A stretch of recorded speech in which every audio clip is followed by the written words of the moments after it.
Dombivli एमआयडीसीच्या phase 2 मध्ये 3 मोठे स्फोट झाले। दरम्यान या स्फोटामध्ये 6 जणांचा मृत्यू झालेला आहे तर 50 जण यामध्ये जखमी झाले।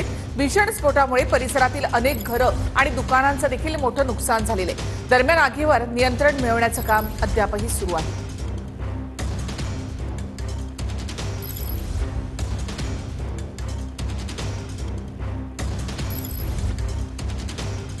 डोंबिवली एमआयडीसी मधील फेज डोंबिवली एमआयडीसी मधील स्फोटामध्ये 6 जणांचा मृत्यू झालेला आहे। आगीमध्ये 50 जण जखमी झाले। कंपनीच्या बॉयलरमध्ये दुपारी 2 वाजेच्या सुमारास स्फोट झाल्याची माहिती मिळते। बॉयलरमध्ये झालेल्या स्फोटामुळे कंपनीला भीषण आग लागली।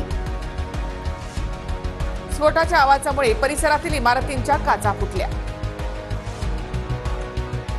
कंपनीतील आगीमुळे परिसरामध्ये धुराचे लोट पसरले।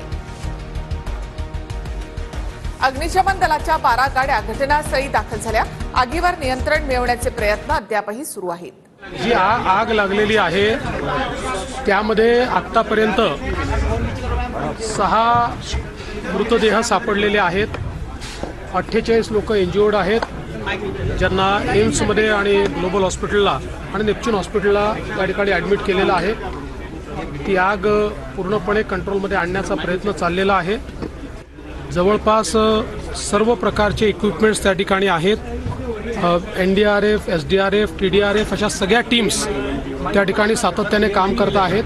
याची अगोदर झाली, कंपन्या अगोदर आल्यानंतर वसाहती झाल्या, परंतु हजार्डस केमिकल ज्या इंडस्ट्री आहेत, अति घातक जी काही रसायनं किंवा ज्या माध्यमातून अशा प्रकारचे ब्लास्ट होऊ शकतात, अशा कंपन्यांना आम्ही अंबरनाथ MIDCमध्ये एक वेगळा सेक्टर करून कायमस्वरूपी तिकडे शिफ्ट करण्याचा आम्ही निर्णय घेतोय। आता संबंधित विभागाशी आणि संबंधित MIDCचे अधिकारी यांच्याशी बोलून उद्योजक जे आहेत त्यांच्याशी चर्चा करून तो निर्णय घेऊ।